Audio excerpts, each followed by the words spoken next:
ఆమేన్. హల్లెలూయా. ఇప్పుడు ఆకలి కావట్లేదు కానీ ఎంతసేపు అయినా వాక్యాన్ని వినడానికి సిద్ధంగా ఉన్నామన్నవారు గట్టిగా చెప్తాం ఒకసారి. చెప్తామా? దేవుడు మిమ్మల్ని నన్ను బాగా దీవించిన గాక. ఎందుకంటే నాకు కూడా ఆకలి కావట్లేదు. ఈ సమయంలో మరి ప్రత్యేకంగా ఈ కూడికను ఏర్పాటు చేసినటువంటి దైవజనుడు తండ్రి గారు జల్లు థామస్ గారు. మేము ఎప్పుడు తండ్రి గారిని పిలుస్తూ ఉంటాం కనుక 62 సంవత్సరాలు ముగించుకొని 63వ సంవత్సరంలోనికి దిగ్విజయంగా బలముగా దేవుని ఆశీర్వాదం చేత ఆయన బలిష్టమైనటువంటి హస్తం కింద భద్రపరచబడి ఆయన మహిమ ప్రభావాల చేత నింపబడి దేవుని పరిచయలో వాడబడుతున్న దైవజనులకు ప్రత్యేకంగా అందరూ గట్టిగా చెప్పబడుతూ తెలియజేస్తున్నారు. అంత మాత్రమే కాదు, మరి అయ్యగారికి సహధర్మచారిగా సగభాగముగా ఉన్నటువంటి అమ్మగారు మరి తనకు కూడా ప్రత్యేకంగా మరి శుభములు తెలియజేసిన కూడా ఇరువుని బట్టి ఎంతో ఆనందిస్తున్నాను. వారి పరిచర్య ఎంతో అమోఘనీయం. మరి వారి పరిచర్యను చూసినప్పుడు, వారి ఆత్మీయ పోరాటాలను చూసినప్పుడు, వారి ఆత్మీయ నడవడికను చూసినప్పుడు మరి చిన్నవారిగా ఉన్నప్పుడు మేమందరం కూడా ఎన్నో విషయాలను నేర్చుకుంటూ వారి యొక్క ఆధ్యాత్మిక చింతన కలిగినటువంటి దారిలో మేము కూడా నడిచేటువంటి ప్రయాణం చేసేటువంటి స్థితిని దేవుడు మాకందరూ కూడా అనుగ్రహించాడు. ఆమేన్. హల్లెలూయా. ఈ మధ్యాహ్న కాల సమయంలో చాలా ఆలస్యమైంది కనుక మాకన్నా ముందుగా ఉన్నటువంటి మరి దైవజనులు, నాయకులు, మరి పెద్దవారు చక్కగా మరి గణించి తెలియజేశారు. చక్కని వాక్యాలు మరి జ్ఞాపకం చేశారు. దైవజనులకి దేవుడు ఇచ్చినటువంటి ఒక మంచి వరం ఏంటంటే సమయాన్ని మరి ఏ సమయమైనా సరే వాక్యాన్ని బోధించగలిగేటువంటి సామర్థ్యతను మనందరికీ అనుగ్రహించారు. ఆమేన్. హల్లెలూయా. హల్లెలూయా. కనుక దేవుడు వాడుకున్నటువంటి ఆ తీరుని బట్టి ప్రభునామమును స్తుతిస్తున్నాం. దేవుని పరిచయం కూడా బాగా దీవించును గాక. ఆమేన్. ఈ సమయంలో కొన్ని నిమిషాలు లేఖన భాగాన్ని ధ్యానం చేద్దాం. మరి దైవజనులు మరి నాకు ఇచ్చిన సమయాన్ని బట్టి ప్రత్యేక వందనాలు తెలియజేస్తున్నాను. దైవజనుడు రంజిత్ గారిని బట్టి ప్రత్యేక వందనాలు తెలియజేస్తున్నాను. ఎంతో ఓపికతో ప్రతి ఒక్కరు కూడా మరి చక్కగా నడిపించేటువంటి దైవజనుడు, మరి చక్కని కుమారుని దైవజనుడికి థామస్ గారికి ఇవ్వటం అనేది ఆశీర్వాదకరం. ఈ మధ్యాహ్న కాల సమయంలో మరికొన్ని విషయాలు వాక్యాన్ని వినబోతున్నా ముందుగా నాకు ఈ సమయాన్ని ఇచ్చినటువంటి ప్రభు దేవాది దేవునికి కృతజ్ఞతాస్తుతులు చెల్లిస్తున్నాం. మరి పెద్దలు రోని మునిస్మస్ గారు మన మధ్యలో ఉన్నారు. మరి దైవజనులకు ప్రత్యేక వందనాలు తెలియజేస్తున్నారు. మరి ఉన్నటువంటి దైవజనులు అందరూ కూడా తెలియజేస్తున్నారు. ఈ సమయంలో వాక్యాన్ని చదువుకుందాం. దయచేసి మీ బైబిల్ గ్రంథాన్ని తెలిసినట్లయితే కొన్ని విషయాలు వాక్యాన్ని ధ్యానం చేద్దాం. సామెతల గ్రంథం 9వ అధ్యాయం 10-11 వచనాలను మనం చదువుకుందాం. దయచేసి ఎవరినొకరు బిగ్గరగా ఈ లేఖన భాగాన్ని చదవలసిందిగా మనం చేస్తున్నాం. సామెతల గ్రంథము 9వ అధ్యాయం 10-11 వచనాలు.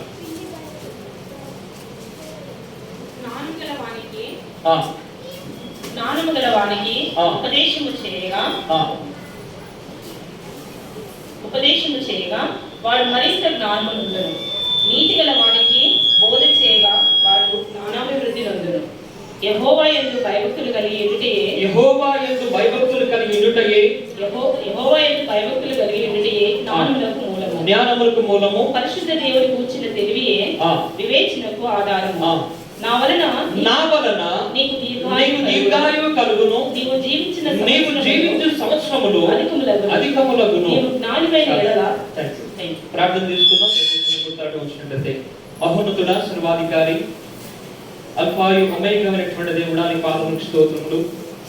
ఈ మధ్యాహ్న కాల సమయంలో నీ నాశనముగా నీ సన్నిధిలో చేరి రీతిగా నీ వాక్యాన్ని నేర్చుకోవడానికి ఇచ్చిన కృపను బట్టి స్తోత్రములు చెల్లిస్తున్నాం.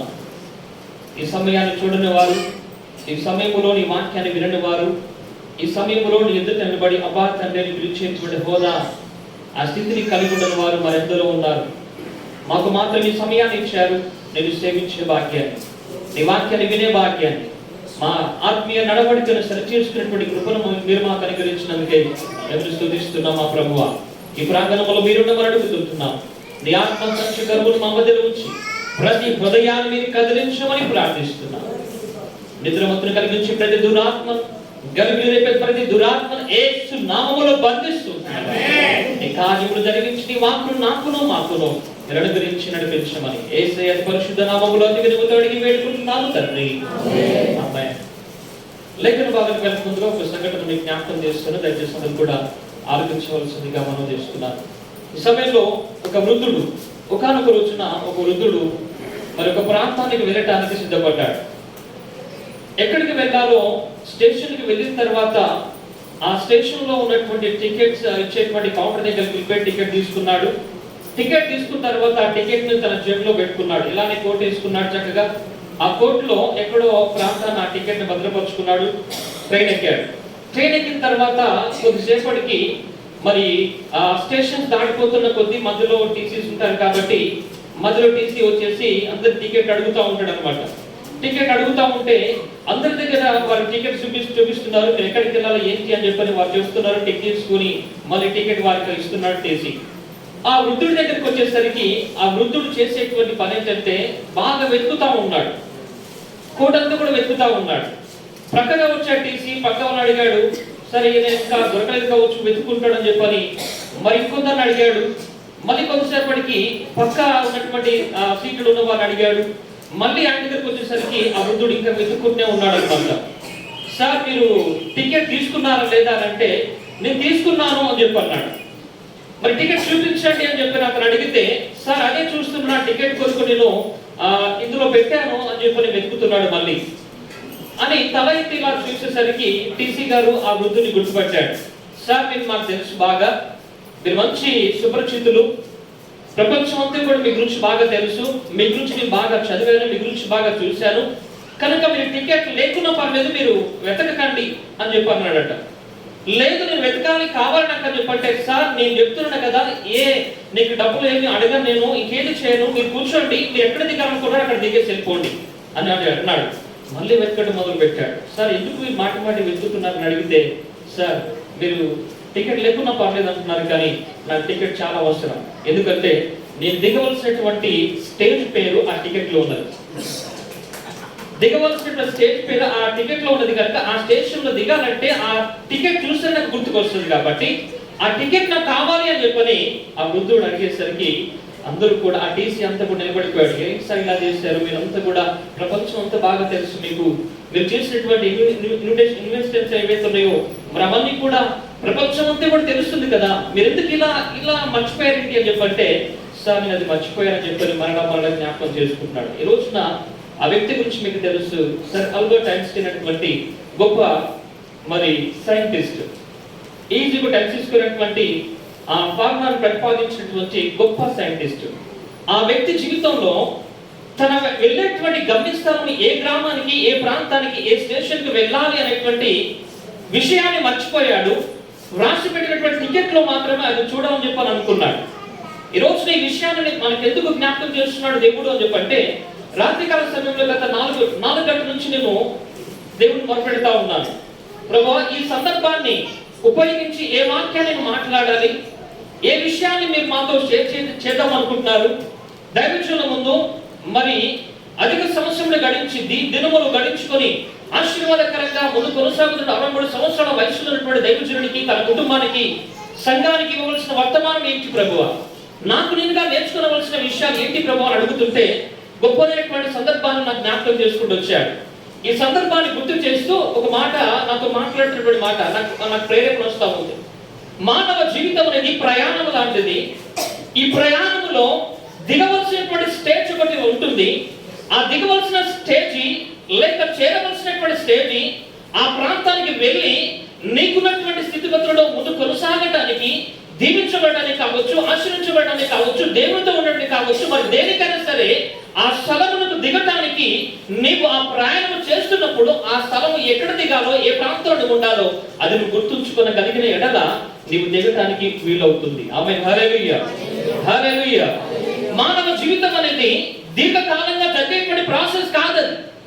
ఒక సమయాన అది ఆగిపోయేటువంటిది అనమాట. ఈ రోజు మీరు జ్ఞాపకం చేసేటువంటి మాట ఏంటంటే 62 సంవత్సరాలు దేవుడు మంచి ఆయుష్కాలను చేసి దీర్ఘాయుష్య చేత దేవుడు దైవజనుడిని దీవిస్తూ ఉన్నాడు. ఇంకా అనేక సంవత్సరంలో దీవించబడాలి. ఆమేన్. హల్లెలూయా. తండ్రిగా ఆశీర్వదించబడాలి. అతని అనుభవాలు, అతని యొక్క ప్రార్థన జీవితం, అతని యొక్క మరి వాక్య పరిచర్య అనేక మంది ఆశీర్వాదకరంగా ముందు కొనసాగబడాలి.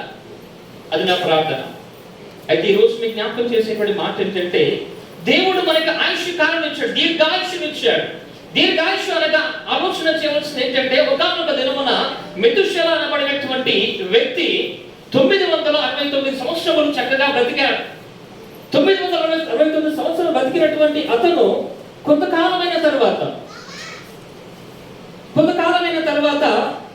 అతని జీవితాన్ని మనం పరిశీలన చేసిన తర్వాత 969 సంవత్సరాల నుంచి కిందిగా కొంతకాలం వచ్చిన తర్వాత 6వ అధ్యాయానికి వచ్చేసరికి ఇక్కడ జరుగుతున్న విషయం ఏంటంటే 120 సంవత్సరాల వరకు జీవితాన్ని తగ్గించాడు. మానవ జీవితాన్ని 120 సంవత్సరాల తర్వాత కొంత 90 కీర్తనకు వచ్చేసరికి మనకి జ్ఞాపకం చేసినటువంటి మాట ఏంటంటే, దినములు దేవుని చేతిలో ఉన్నవి కనుక దినములు ఏ రీతిగా వెళ్ళిపోతున్నాయో మనకి తెలియదు కనుక మానవ జీవితము, మానవ ఆయుష్ కాలం అనేది త్వరగా 90 కీర్తన మాట్లాడుతాడు విషయాన్ని.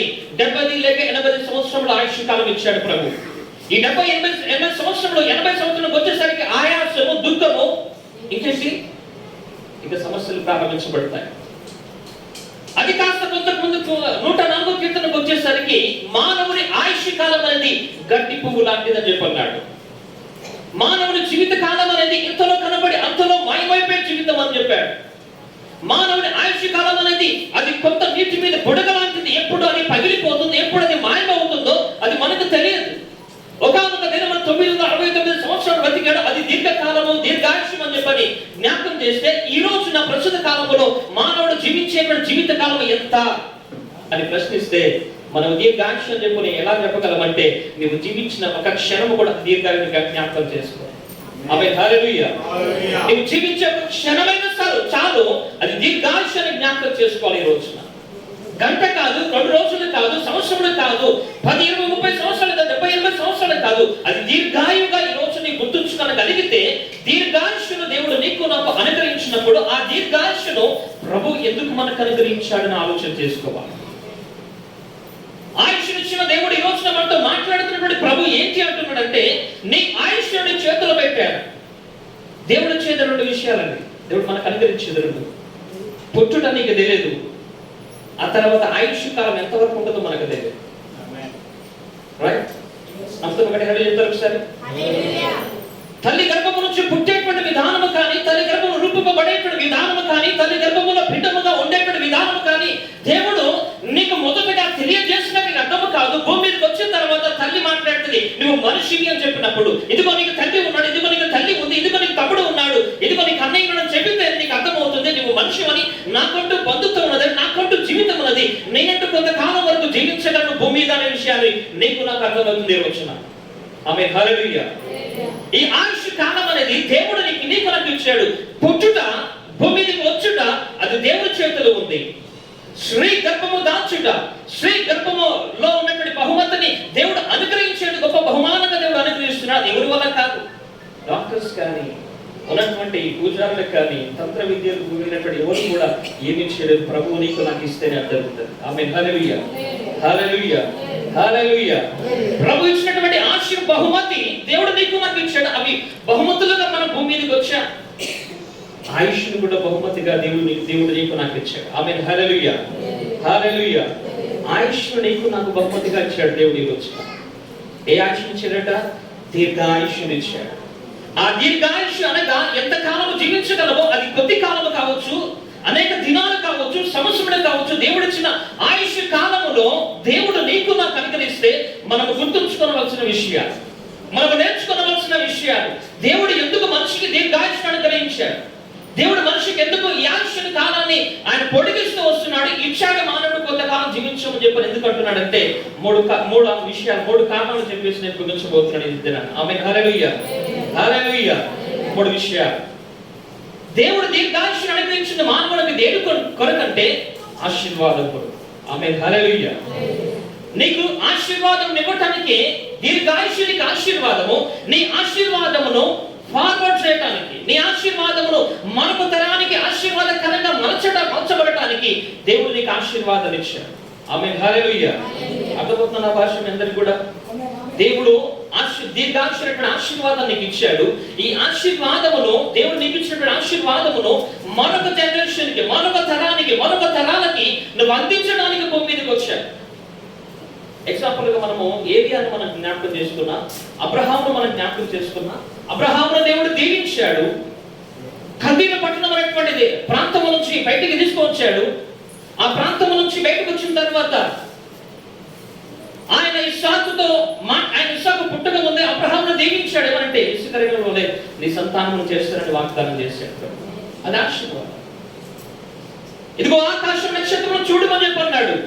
ఇదిగో నక్షత్రంలో నీకు సంతానం వృద్ధి చేస్తానని చెప్పన్నాడు. అబ్రహాముకు దేవుడు వాగ్దానం ఇచ్చినట్టుగా ఆ వాగ్దానమును ఇచ్చాడు, ఇస్సాకును ఇచ్చాడు. ఇస్సాకు కూడా అదే చెబుతున్నాడు. ఆశీర్వాదం అబ్రహాముతో ఉండక అబ్రహాముతో పాటు ఇస్సాకుకు అందించబడింది. ఇస్సాకు దగ్గర ఆశీర్వాదం ఉండలేదు, మరి ఆశీర్వాదాన్ని అక్కడ యాకోబునకు అందించబడింది. యాకోబు మాత్రమే కాదు, యాకోబు తన 12 గోత్రాలను తన బిడ్డలందరికీ కూడా ఆశీర్వాదం అనుగ్రహించాడు. ఈ రోజు ఇశ్రాయేలు దేశం ఉన్నది అంటే అది ఆశీర్వాదం. ఆమేన్, హల్లెలూయా. అబ్రహాముకు ఉన్నటువంటి ఆశీర్వాదము తరతరాలుగా వ్యాప్తి చెందుకుంటూ వచ్చింది. ఈ రోజు దేవుడు నీకు నాకు ఇచ్చిన ఆశీర్వాదమును మన తరతరాలకి వ్యాప్తి చెందాలి అంటే మనము ఒక నిర్ణయంతో మన జీవితాన్ని కొనసాగించుకోవాలి. ఆమేన్, హల్లెలూయా, హల్లెలూయా, హల్లెలూయా, హల్లెలూయా, హల్లెలూయా. ఏలియా గురించి మనం ఒకసారి ఆలోచన చేస్తే ఉదాహరణగా వాక్యంలో జ్ఞాపకం చేస్తుంది. ఆదికాండంలో మనం చూస్తే రాజుల గ్రంథంలో మనం చూసి మొదటి రాజుల గ్రంథంలో ఒకసారి చూడండి, ఒకసారి లేఖన భాగాన్ని ఒకసారి తెచ్చినట్లయితే రాజుల గ్రంథము, మొదటి రాజుల గ్రంథము 19వ అధ్యాయం.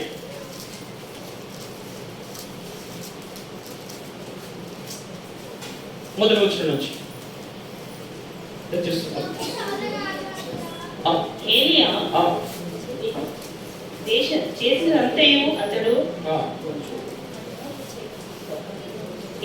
చేసినదంతయు అతడు ఖడ్గము చేత ప్రవక్తలందరినీ చంపించిన సంగతిను ఆహాబు యెజెబెలునకు తెలియజెప్పగా, యెజెబెలు ఒక దూత చేత ఏలియాకు ఈ వర్తమానము పంపించాను. రేపు ఈ వేళకు నేను నీ ప్రాణమును వారిలో ఒకని ప్రాణము వలె చేయని ఎడల దేవుడు నాకు గొప్ప అపాయము కలుగజేయను గాక.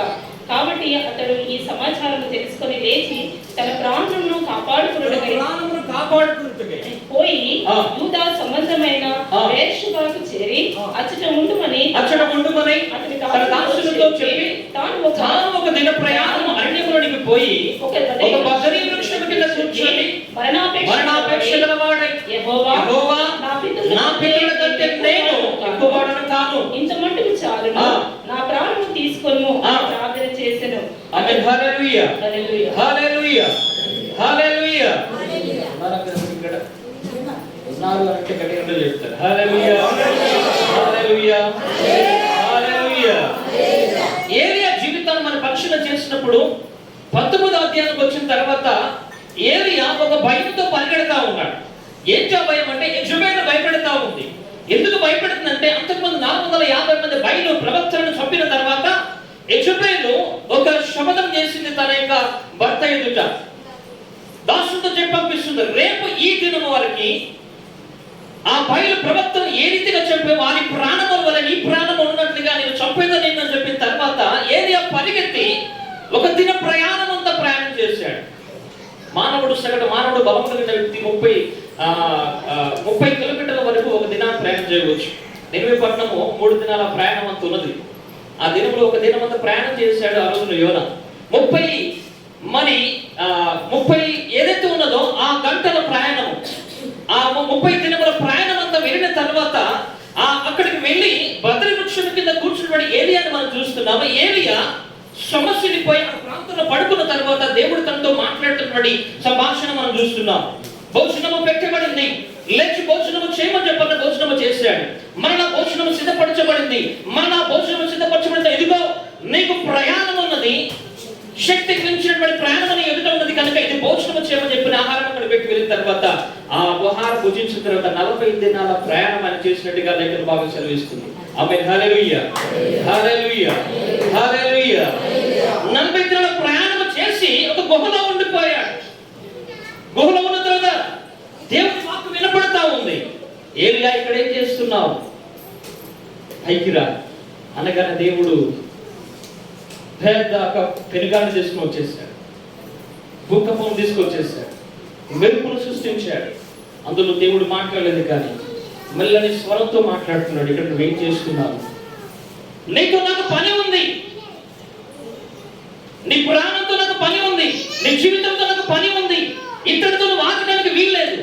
దేవుడు తనను ప్రవక్తగా పిలుచుకున్నాడు. ఆ ప్రవక్త ధర్మాన్ని నిర్వర్తించేంత వరకు తన ఆయుష్ను ఎవరు కూడా తీసుకోలేదు కనుక ప్రభువే చెబుతున్నాడు, రాజులు అభిషేకించబడవలసిన ఉన్నది, నీ తర్వాత శిష్యులుగా ఎలీషా అభిషేకించబడవలసి ఉన్నది కనుక నీ పని ఇంకనూ ఉన్నది కనుక ప్రాణమై వెళ్ళిపోవాలి. ఆమె హల్లెలూయా, హల్లెలూయా. నీ ఆశీర్వాదం నీతో పాటు మిగిల్చుకోవడానికి వీల్లేదు, నీ దీవెన నీతో పాటు అంతరించుకోవడానికి వీల్లేదు. నీ తర్వాత ఉన్నటువంటి సంతానం, నీ తర్వాత ఉన్నటువంటి ప్రవర్తన దాన్ని కొనసాగించాలంటే, ఇశ్రాయేలు దేశమును ముందుకు నడిపించాలంటే, దేవుని యొక్క జ్ఞానమును లోకమునికి ప్రచురణ చేయాలంటే ఆ ఆశీర్వాదమును కొనసాగించబడాలి కనుక నువ్వు ప్రాణం వెళ్ళిపోవాలి. ఆమె హల్లెలూయా, హల్లెలూయా. ఎలీయా వెళ్ళాడు, అక్కడ ఉన్నటువంటి రాజులను ఇద్దరిని కూడా, ఇశ్రాయేలు రాజును, దమస్కు మార్గం గుండా వెళ్ళినటువంటి సిరియా ప్రాంతంలో ఉన్నటువంటి అజాహేలును కూడా అభిషేకించి 12 అడుగుల ముందు వెళ్తున్నటువంటి ఎలీషా ఎదుటికి వెళ్ళిపోయి అతన్ని అభిషేకించి, దేవుని ఆత్మ తన మీదకి వచ్చినట్లుగా తనను అభిషేకించబడిన తర్వాత ఎలీషా ఏలియా తర్వాత గొప్ప ప్రవక్తగా ఇశ్రాయేలు దేశంలో ముందు కొనసాగాడు. ఆమె హల్లెలూయా, హల్లెలూయా. రోజు మేము జ్ఞాపకం చేస్తున్న మాట ఏంటంటే, ఏలియా తన ధర్మాన్ని, తన ఆశీర్వాదమును, తన దేవుడు తనకి ఇచ్చినటువంటి శక్తిని ఎలీషాకు అనుగ్రహించబడింది. ఎలీషా దాన్ని ఫార్వర్డ్ చేస్తూ అనేక మంది శిష్యులను ఏర్పాటు చేసి ఇశ్రాయేలు దేశంలో ఆశీర్వాదాన్ని కొనసాగించబడినటువంటి ఏలియాగా కనబడుతున్నాడు. దేవుడు నీకు ఇచ్చిన ఆశీర్వాదం ఏదైతే ఉన్నదో, నీ ప్రార్థన ఫలము కావచ్చు, నీ ఆత్మీయ జీవితం కావచ్చు, నీ జీవించిన జీవిత విధానము కావచ్చు, కఠిన ఆత్మలు కావచ్చు, కఠిన సంఘాలు కావచ్చు, వేరే స్థలములు స్వార్థ ప్రకటించబడినటువంటి స్థలములు కావచ్చు, ఏ ప్రాంతంలో పరిచయం జరిగించావో, ఏ రీతిగా ఆత్మీయ జీవితాన్ని ప్రభువుతో నిలబెట్టగలవో, ఆ ఆత్మ, దేవుని ఆత్మని దీవించినటువంటి దీవెన, ఆ ఆత్మ దీవించిన దీవెన మాత్రమే ఆశీర్వచనములు ఏవైతున్నాయో నీ తరతరాల వారికి దీవించబడాలి, ఆశ్రయించబడాలి అంటే నువ్వు ఇంకనూ పరిగెత్తవలసినది. ఆమె హల్లెలూయా, హల్లెలూయా. ఇంకను పరిగెత్తవలసినది, ఇంకను చేయవలసినది, ఇంకను ప్రభు మహిమ కొరకు నిలబడవలసినది. నీకు ఇచ్చిన దీర్ఘాయుష్షు, నీ ఆశీర్వాదమును మరొక తరానికి నువ్వు పంపించడానికి నువ్వు నిలబడవలసి ఉన్నది. ఆమె హల్లెలూయా, హల్లెలూయా, హల్లెలూయా, హల్లెలూయా. రెండో విషయాన్ని జ్ఞాపకం చేస్తున్నాను. దీర్ఘాయుష్షును దేవుడు ప్రభు మనుషులకు ఎందుకు అనుగ్రహించబడింది అంటే, నీ ఆశీర్వాదమును మరొక తరానికి పంపించుట కొరకు అనే విషయాన్ని జ్ఞాపకం చేసుకో. రెండవదిగా లేఖన భాగంలో జ్ఞాపకం చేస్తున్న మాట, దీర్ఘాయుష్షు మనుషులకు లేక తన దైవజనులకు దేవుని ఎందుకు అనుగ్రహించారంటే, అవలోకనము చేసుకున్నట్టు, ఓవర్వ్యూ చేసుకున్నట్టు. ఆమె హల్లెలూయా, హల్లెలూయా. అవలోకనం చేసుకున్నట్టు. ఇలా ఏమై ఉన్నానో అది నీ వల్లనే ప్రభువా అని చెప్పంట. నేను ఏం చేస్తున్నానో అది నిలిచిన కృపనే ప్రభువా అని అంట.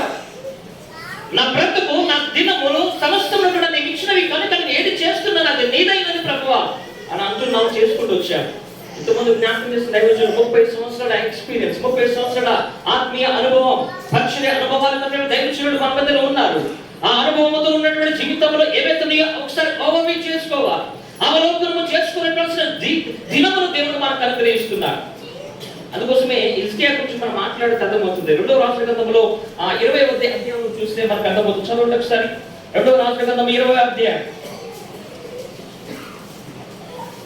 ఆ దినములలో హిజ్కియాకు మరణమైన రోగము కలగగా ఆమోజు కుమారుడును ప్రవక్తులైన యెషయా అతని యొద్దకు వచ్చి, నీవు మరణమవుచున్నావు, బ్రతకవు కనుక నీవు నీ ఇల్లు చక్కబెట్టుకొనుమని యెహోవా సెలవిచ్చుచున్నాడని చెప్పగా, అతడు తన ముఖము గోడ కట్టు తిప్పుకొని, యెహోవా యథార్థ హృదయుడైన సత్యముతో నీ సన్నిధిని నేనెట్లు నడుచుకుంటున్నావు, నీ దృష్టికి అనుకూలముగా సమస్తము నేను జరిగించుతున్నావు, కృపతో జ్ఞాపకము చేసుకుని హిజ్కియా కన్నీళ్లు విడుచుచు యెహోవాను ప్రార్థించాడు. ఆమేన్, హల్లెలూయా, హల్లెలూయా, హల్లెలూయా. రెండో విషయం జ్ఞాపకం చేసుకున్నాం. దేవుడు దీర్ఘాయుష్ను దేవుడు మనకి ఎందుకు ఇచ్చాడంటే అవలోకనం చేసుకోవడం కొరకు. గతించిన దినములలో దేవుడు ఎందుకంటే ఏ రీతిగా ప్రవర్తించాడు, గతించిన దినంలో దేవుని ఎదుట ఎలాంటి ప్రార్థన జీవితం గడిపావు, గతించిన దినంలో ఎలాంటి కన్నీటిని దేవుని ఎదుట తన బుడ్డిలో ఉంచావు, గతించిన దినంలో నీ యథార్థతను ఏ రీతిగా దేవుని ఎదుట పంచగలిగావు, గతించిన దినంలో సత్య వాక్కును ఏ రీతిగా ప్రచురణ చేయగలిగావు, గతించిన దినంలో నీ యొక్క జీవితం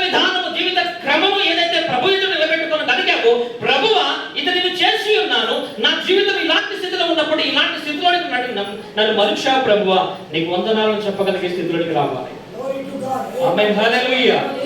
ఇక్కడ చెప్తామా హల్లెలూయా, హల్లెలూయా, హల్లెలూయా.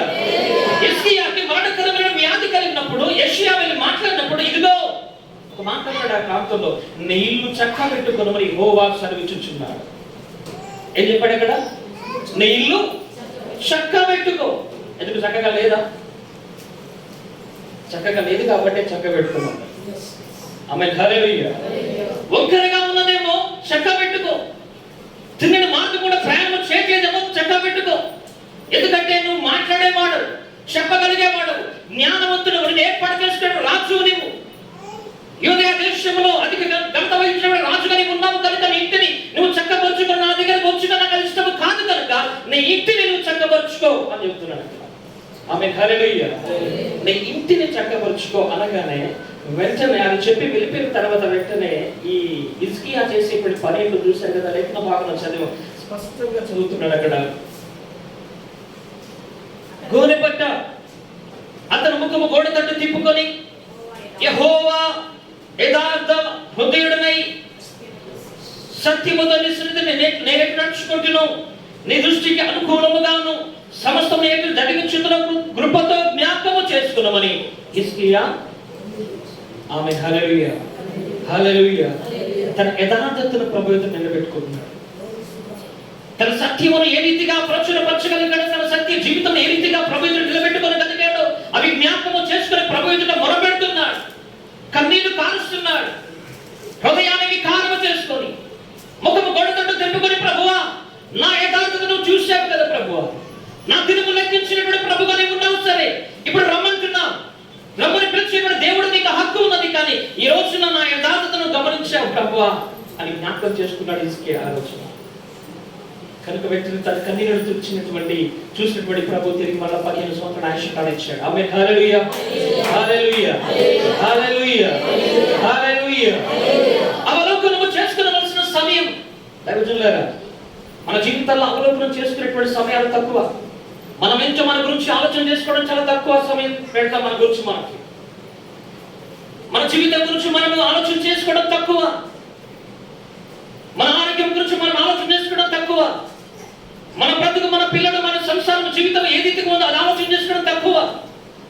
లోకము కొరకు పరిగెత్తుతాం, సంఘము కొరకు పరిగెడతాం, జీవితాల కొరకు అక్కడ ఇక్కడ ప్రార్థన, ఎక్కడ పడితే అక్కడ నీరు ఉండాలని చెప్పని ఆహార నిశలో పరిగెత్తని కాళ్ళకు పని చెబుతూ ఉంటావు. వాటి కొరకు నీ ప్రయాసం.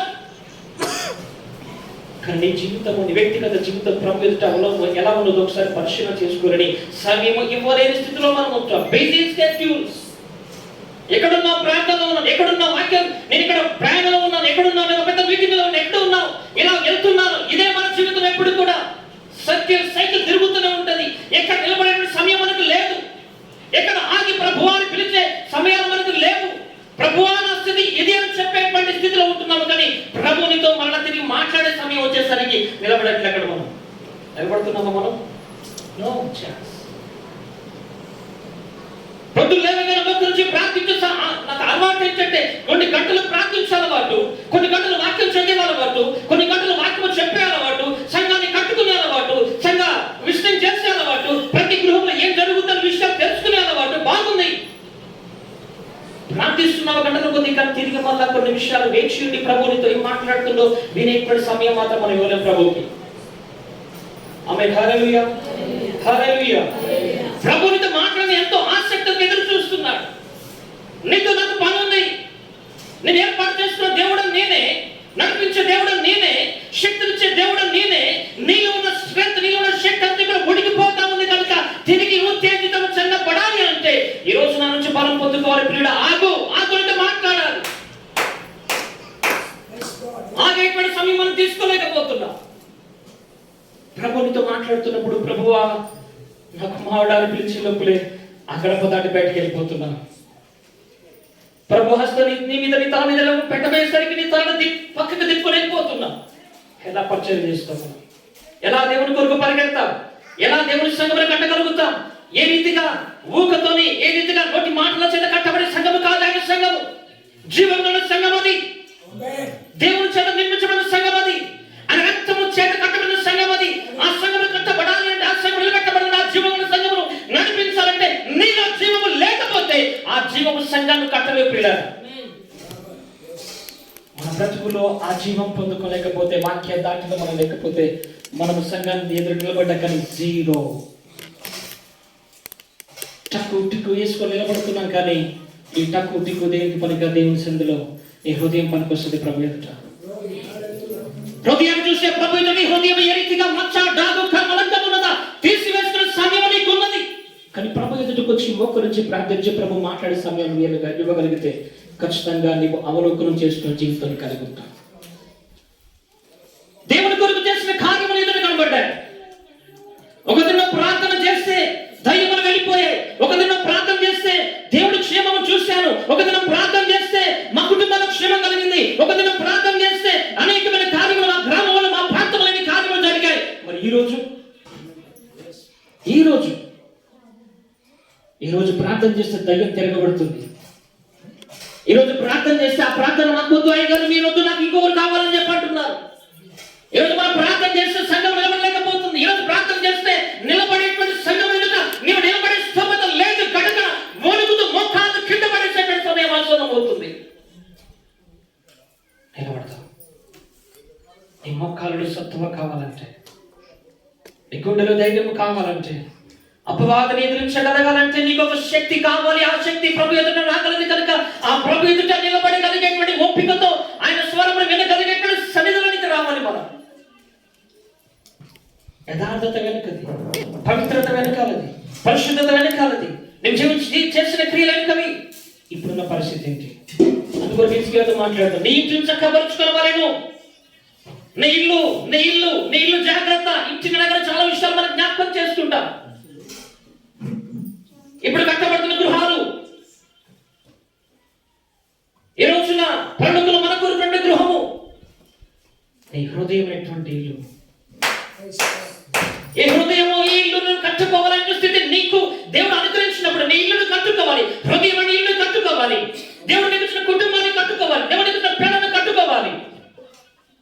ఆ కట్టుకున్న స్థితి నీలో లేకపోతే ప్రభు ఒకసారి ఏం చేస్తుంటారు సార్, లెక్క అడిగే సమయం ఆసన్నమవుతే జాగ్రత్త. దేవుడు దీర్ఘాయుష్యం దేవుడు మనిషిని దేవజనులకు ఎందుకు అనుగ్రహించాడంటే, మొదటగా ఆశీర్వాదములకు ఇచ్చిన ఆశీర్వాదమును మరొక తరానికి పాస్ చేయడానికి, రెండవదిగా దీర్ఘాయుష్యం దేవుడికి ఎందుకు అనుగ్రహించాడంటే నీ జీవితమును ఒకసారి అవలోకనం చేసుకోవడానికి దేవుడు నీకు ఆయుష్యం ఇచ్చాడు. మూడవదిగా చెప్పేటువంటి విషయం ఏంటంటే, దీర్ఘాయుష్యం దేవుడికి ఎందుకు ఇచ్చాడంటే ఆత్మీయతలో అభివృద్ధి చెందడానికి. ఆమేన్. హల్లెలూయా, హల్లెలూయా, హల్లెలూయా. యోహాను రాసిన 3వ పత్రిక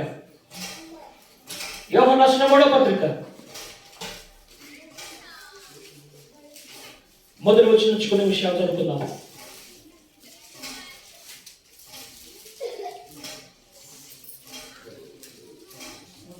యోహాను రాసిన 3వ పత్రిక మొదటి వచనం నుంచి,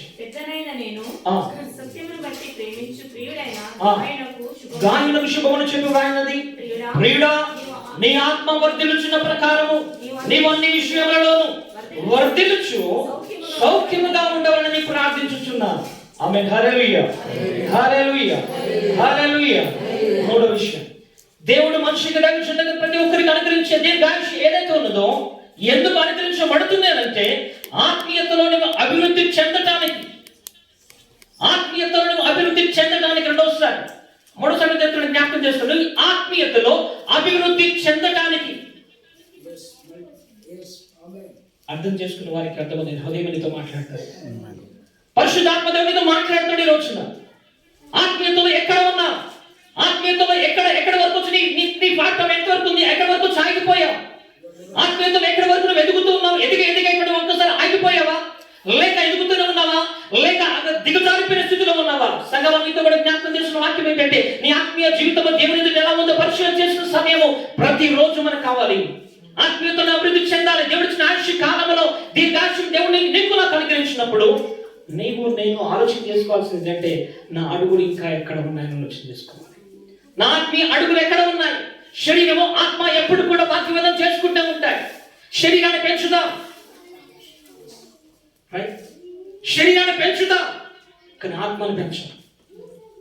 అభివృద్ధిలోనికి తీసుకురాలేము, వర్ధిల్లతలోనికి తీసుకురాలేము. ఆహారము కావాలి కడుపునకు, తిరుడుకు ఆహారము, భుజించుటకు ఆహారం కానీ ప్రభువు నివసించుటకు, ప్రభువు చేయుటకు, ఆత్మీయ కార్యాన్ని హృదయంలో కనుక్కోవడానికి మాత్రం సమయాన్ని ఇవ్వలేమా? ఆమె హల్లెలూయా. అభివృద్ధిలోనికి రావాలి. వర్ధిల్లబడేటువంటి ఆత్మీయ జీవితం ఇలా కనపడాలి.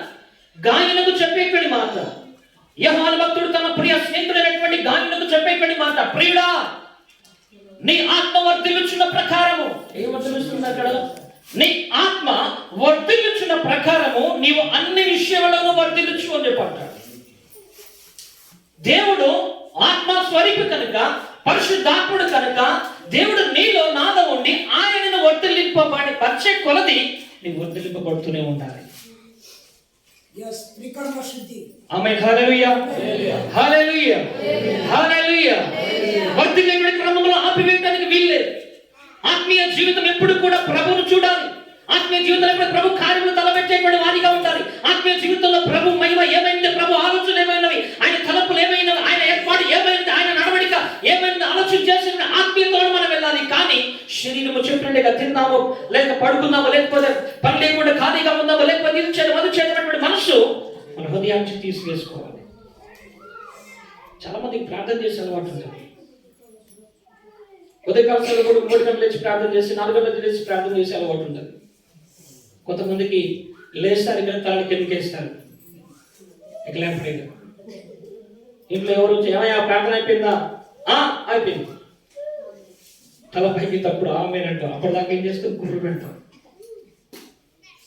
పేరుకు ప్రార్థన కానీ ప్రార్థన కదా నిద్ర. పేరుకు మనము చేసే క్రియలు దేవుని క్రియలు కానీ ఆ క్రియలు దేవుని క్రియలు కావు. అది ఆత్మీయతలో మనం వర్తిల్లే క్రమం కాదు. ఆత్మీయతలో నీ స్థాయి ఎంతవరకు ఉన్నదో దాన్ని నిదానంగా పెంచుకునే ప్రయత్నం చేయాలి. దైవజనుడు, సంఘము, సమస్తమును కూడా ఈ రోజున నువ్వు పట్టుకొని తిరిగేటువంటి బైబిల్ ఎన్నో చూసారా? చెబితే మాట్లాడుతావు, నాకు ఇన్ని వందలకి నేను కొనుక్కున్నాను, ఇన్ని వందలకి నేను వెచ్చి తీసుకొని వచ్చాను అని చెప్పి నాతో ఉన్నది ఇది అని చెప్పంటావు. కొంతకాలం తర్వాత ఈ బైబిల్ నీతో ఉంటుందో ఉండదో మనకు తెలియదు. కొంతకాలం తర్వాత ఈ వాక్యాలు నీ మధ్యలో ఉంటాయో ఉండవో నాకు తెలియదు. కానీ ఈ రోజున వాక్యము చదవగలిగి, వాక్యమును బైబిల్ పట్టుకుని నడవగలిగేటువంటి సామర్థ్యత, ఆ స్వతంత్రత నీకు నాకు దేవుడు ఇచ్చాడు. బైబిల్ పట్టుకునేటువంటి స్థితిని కూడా వదిలివేసి సిగ్గుతో బైబిల్ని ఇంట్లో పెట్టేసి ఫోన్ పట్టుకుని వచ్చేస్తా. ఎందుకంటే ఎందుకు ఒక వ్యక్తి మాట్లాడుతూ ఉంటాడు. వయసులో లేక జీవిత కాలము దేవుడికి ఇచ్చినటువంటి కాలములు బైబిల్ను మోస్తే నీవు చివరి దశకు వచ్చినప్పుడు దేవుడు నిన్ను మోస్తాడు. బైబిల్ను మోయగలరు, ఎందుకంటే అది సత్య వాక్కు. ఆ వాక్కును మోయగలగాలి, ఆ వాక్యను చదవగలగాలి, ఆ వాక్కుని హృదయంలో బదిలీపరచుకోవాలి. ఆ వాక్కు చేత అపవాదుని ఎదిరించగలం, ఆ వాక్కు చేత దురాత్మని అధికారతను త్రొక్కివేయగలం. నీ అభివృద్ధి ఎందుకు కనపడాలంటే వాక్యంలో కనిపించాలి, ప్రార్థనలో కనిపించాలి, దేవుని సన్నిధిలో కనిపించాలి, దేవుని వాక్యమును ప్రచురపరిచే క్రమంలో కనిపించాలి, దేవుని సన్నిధిలో సువార్తను ప్రకటించే క్రమంలో కనిపించాలి. అందులో అభివృద్ధి చెందే క్రమాన్ని మనం కలిగి ఉంటాం. పనికిమాల విషయాలన్నీ కూడా పట్టుకొని అందులో ఎదిగేటువంటి పనులు ఉంటే అపవాది మనల్ని శోధించి దురాత్మతో నడిపించే క్రమాన్ని మనం కలిగి ఉంటాం. ఆమేన్. హల్లెలూయా, హల్లెలూయా, హల్లెలూయా. నీ ఆత్మీయ అభివృద్ధి ఎంతవరకు ఉన్నదో ఈ రోజు పరిశీలన చేసుకుందాం. దేవుడు మనిషిగా దీర్ఘాయుష్ను కలిగిస్తున్నాడంటే మొదటగా నీ ఆశీర్వాదమును నీ తరాలకి అది కొనసాగించడానికి, రెండవదిగా అవలోకనం చేసుకోవడానికి, మూడవదిగా నీ ఆత్మీయతలో అభివృద్ధి చెందడానికి దేవుడు నీకు దీర్ఘాయుష్ను ఇచ్చాడు. ఈ మూడింటిని మనం చేయగలుగుతున్నాం లేదా పరిశీలన చేసుకోవాలి. చివరిగా వచ్చిన ఒక విషయాన్ని జ్ఞాపకం చేసి ముగిస్తాను. ఒక ప్రాంతంలో హవాయి దీపములో ఒక ప్రజ నివసిస్తున్నారు. ఆ ప్రజ భయంకరమైన కుష్టి వ్యాధి చేత నింపబడేటువంటి ప్రాంతం అంతా కూడా. ఆ ప్రాంతంలోనికి జాన్ రాబర్ట్ అనేటువంటి వ్యక్తి పరిచారకుడిగా ఆ ప్రాంతంలో సువార్త ప్రకటించడానికి సముద్రాలు దాటి ఆ ప్రాంతంలో హవాయి దీపంలో అడుగు పెట్టేశాడు. ప్రభు సన్నిధిలో ప్రార్థించాడు, ప్రభువా అనేక ఆత్మ నాకు కావాలి, ఈ ప్రాంతంలో వారందరూ నీ సన్నిధికి రావాలి ప్రభువా, మీరు సువార్త ప్రకటిస్తున్నారని చెప్పి ప్రతి ఉదయం సాయంకాలం మధ్యాహ్న సమయంలో వారి సువార్త ప్రకటిస్తున్నాడు. ప్రతిరోజు మోకాళ్ళ మీద ప్రార్థన చేస్తున్నాడు. కొన్ని సంవత్సరాలు గడిచిపోయినాయి, 10 సంవత్సరాలు గడిచిపోయినాయి. 10 సంవత్సరాల కాలంలో ప్రభుతో మాట్లాడుతున్నాడు. మళ్ళీ ప్రభువా ఏంటి ప్రభు 10 సంవత్సరాలు గడిచిపోయింది, నా దేశం నా ప్రజలు నా వారిని అందరిని వదిలిపెట్టుకొని ఈ ప్రాంతానికి వచ్చిన కుష్టి వ్యాధులు కలిగినటువంటి ప్రజల మధ్యలో ఉంటున్నారు. ఒక్కరు కూడా సువార్త వింటున్నారు కానీ పెడచోలు పెడుతున్నారు. ఒక్కరు కూడా సువార్త వింటున్నారు కానీ క్రీస్తు ఎందుకు రావట్లేదు. నా శ్రమ వృధా అయిపోయింది, నా పరిస్థితులని కూడా ఎందుకు ప్రభు ఎంత వ్యర్థం చేసుకున్నాడు, తిరిగి నేను వెళ్తానని చెప్పి అనుకున్నాడు. తిరిగి ఓడనెక్కేసాడు. వెనకెళ్దామని చెప్పి అనుకున్న సమయంలో కొంత సమయం ఆ సముద్రంలో కొంత సమయం వెళ్ళిపోయాడు. వెళ్ళిపోయిన తర్వాత తన చుట్టూ ఉన్న వారు చూస్తూ ఇతన్ని కూడా చూశారు. చూసేసరికి, సార్ ఏంటి మీ ఫేస్ అలా ఉంది, సార్ ఏంటి మీ చేతులు అలా ఉన్నాయి, ఏమైంది బాగానే ఉన్నా కదా, లేదు మీ ముఖం వేరుగా కనబడుతుంది, మీ చేతులు వేరుగా కనబడుతున్నాయి. ఒకవేళ ఇది దుష్టి వ్యాధి కావచ్చు, ఆ రోగము ఆ ప్రజల మధ్యలో ఉన్నావు కనుక ఆ రోగం నీకు కూడా వచ్చింది కావచ్చు, ఇది కావచ్చు అని చెప్పి ఆలోచన చేయగానే అదిగో నేను కూడా దుష్టి వ్యాధి కలిగిన వాడిగా అయిపోయాను అనగానే ఒక నిర్ణయం తీసుకున్నాడు. ప్రభుత్వంలో నిర్ణయం తీసుకున్నట్లేదు తెలుసా, ప్రభువా నా జీవితంలో ఇచ్చినటువంటి స్థితి ఏదైతే ఉన్నదో, నా జీవితంలో ఇచ్చినటువంటి స్థితి ఏదైతే ఉన్నదో అది నేను నీ మహిమ కొరకు పెట్టని ఆశించి నా ప్రాణాన్ని మీ కొరకు దానపెట్టడానికి వచ్చాను. అయితే ఈ రోజున నా స్థితి కూడా వారి వల్ల అయిపోయింది కనుక నేను ముందుకు వెళ్ళడానికి వీల్లేదు, వెనుకకే వెళ్ళిపోతాను మళ్ళీ అని చెప్పని మళ్ళీ హవాయి దీపంలో అడుగు పెట్టేసి ఇంట్లోకి వెళ్ళిపోయి ప్రార్థన చేసుకుంటున్నాడు. అప్పటికి సమాచారం అందరికీ తెలిసిపోయింది. ప్రజలందరూ కూడా వింటున్నారు. ఇదిగో మన మధ్యకు వచ్చిన దైవజనుడట, ఆయన కూడా వ్యాధి కలిగింది, ఆయన కూడా మనలాంటి వాడు అయిపోయాడు, ఆయన కూడా ఈ వ్యాధి చేత బాధపడుతున్నాడు అని తెలిసిన వెంటనే నిర్ణయించుకుని వెళ్ళాడు. కాబట్టి దైవజనుడు మరొక ఆదివారం నాకనే ప్రార్థన ప్రారంభించాడు. ప్రభువా నేను నీ మాటను కనుక నా జీవితం నీది కనుక ప్రభువా నీ ఎదుట నిలబడి ఉన్నాను, నా బ్రతుకు దినమని నీ సన్నిధిలో జీవించిన ఆశపడి వచ్చాను. ప్రభువా నా కొరకు ఎవరు లేరు, నీవు మాత్రమే ఉన్నావు. ఈ ప్రజల కొరకు సువార్త ప్రకటించడానికి ఈ ప్రాంతానికి వచ్చిన ప్రభు నా జీవితంలో ఒకసారి జ్ఞాపకం చేసుకో, ఒకరినైనా నీ ఎందుకు నడిపించు ప్రభువా అని ఏడ్చుకుంటూ ప్రార్థించాడు. ఒకరైనా ప్రభువాన్ని ఎందుకు నడిపించు మోకరిపొచ్చే ప్రభు అని ప్రార్థించాడు. ఏడ్చుతున్న సమయంలో ప్రార్థన ముగించి ఆమేన్ అని చెప్పనగానే ఆ హాలంతకు నిండిపోయాడు. హాలంతకు నిండిపోయి జనందరూ కూడా ఏడుస్తున్నారు, దగ్గరగా ఏడుస్తున్నారు. జనమంతా కూడా ఏడ్చుకుంటూ ప్రార్థిస్తున్నారు. జనమంతా కూడా వారి జీవితంలో ప్రభువు నా గొప్ప రక్షకుడు, నీవు పూజించే దేవుడు మాకు దేవుడే, నీవు నిత్యము సేవించే దేవుడు మాకు దేవుడే, ఆ దేవుని సొంత రక్షకంగా మేము అంగీకరిస్తున్నామని చెప్పి అన్నారు. వెంటనే బాప్తిస్మానికి కొనుక్కు వెళ్ళారు. అందరూ లైన్ కట్టేశారు. కొన్ని వందల మందికి బాప్తిస్మం ఇచ్చాడు. ఆ రోజున ఈ రోజు నేను జ్ఞాపకం చేసిన మాట ఏంటంటే, నీ ఆయుష్ దేవుడు నీకు ఇచ్చిన వరము, ఆ వరమును నీ కొరకు ఉపయోగించుకుంటేవా? ఇంతకాలం వరకు ఉపయోగించాం మన పిల్లల కొరకు, మన కొరకు, మన జీవితం కొరకు, సంపాదించడం కొరకు, ఆస్తిపాస్తుల కొరకు ప్రయాసపడ్డాం. కానీ ఇక నుంచి నీ జీవితం నీది కాదు, ఇక నుంచి ఆ ఆయుష్ నీది కాదు, నాది కాదు, ప్రభువుది అని ప్రభు కొరకు నిలబడే జీవితం మనకు కావాలి. ప్రభు సోదరులు జ్ఞాపకం చేస్తున్న మాట ఏంటంటే, మనం దినములను లెక్కించుట ప్రభు విషయంలోది కనుక భక్తులని కీర్తనకాడు మాట్లాడిన నా దినములను లెక్కించుము ప్రభు అన్నట్టుగా నీ ప్రతి స్థితి ఈ రోజున భూలోకంలో ప్రతి ఒక్కరు కూడా ఒక సంవత్సరం ముగించుకొని వెళ్ళిపోతున్నారు. ఈ రోజున ఎవరు కూడా ముగించుకొని ఆగిపోవడానికి లేదు, ప్రతి ఒక్కరు ముగించుకొని వెళ్ళిపోతున్నారు. దినములు నీ జీవితంలో గడుస్తున్నాయి, యాడవుతా ఉన్నాయి, సంవత్సరాలు యాడవుతున్నాయి, సంఖ్య పెరుగుతూ ఉంది. ఆ సంఖ్య పెరుగుతున్న కొద్దీ నీవు నేను ఏ రీతిగా ప్రభు ఎదుట ఉన్నామో పరిశీలన చేసుకోవాలి. నీకు నాకు ఇచ్చిన ఆయుష్ కాలము, ఆశీర్వాద కాలము మరొకరు నీకు సంప్రాప్తించడానికి దేవునికి నాకు ఇచ్చాడు. మన బ్రతుకుల అంశాల్లో అవలోకనం చేసుకుంటాము. మన ఆయుష్ కాలంలో ఆత్మీయ అభివృద్ధిలోకి ఏ రీతిగా వెళ్ళగలుగుతున్నామని స్టెప్ వేస్తున్నామా లేక వెనుకంజ వేస్తున్నామని పరిశీలన చేసుకున్నట్టుకు నీవు నేను మనవారం కాదు, మన కొరకు కాదు, ఏది కూడా భూమి మీద ప్రభు మన కొరకు ఇచ్చాడు. ప్రభు మన కొరకు తన ప్రాణం పెట్టాడు. నీవెవడో నాకు సంబంధం లేదనుకుంటే ఆయన ప్రాణాన్ని కొరకు పెట్టకపోతే ఈ రోజున ప్రభు అబ్బా తండ్రిని పిలిచే హోదా నీకు నాకు లేదు. ఈ రోజున ఆయన ఇచ్చాడు కనుకనే అన్నట్టు దారిలో నేను ఆ పాపాన్ని కడుగు వేసుకున్నాను కనుకనే ఆయన ప్రశస్తమైన పాదముల చెంత చేరి ప్రార్థించగలుగుతున్నా, ఆయన ప్రశస్తమైనటువంటి సన్నిధిలో చేరి ప్రార్థించగలుగుతున్నా, ఆయన నామాన్ని గణపరచగలుగుతున్నా, ఆయన నామాన్ని స్తుతించగలుగుతున్నా. దయచేసి తల ఉంచుతారా? ఒక చిన్న ప్రార్థన చేసుకున్నాం.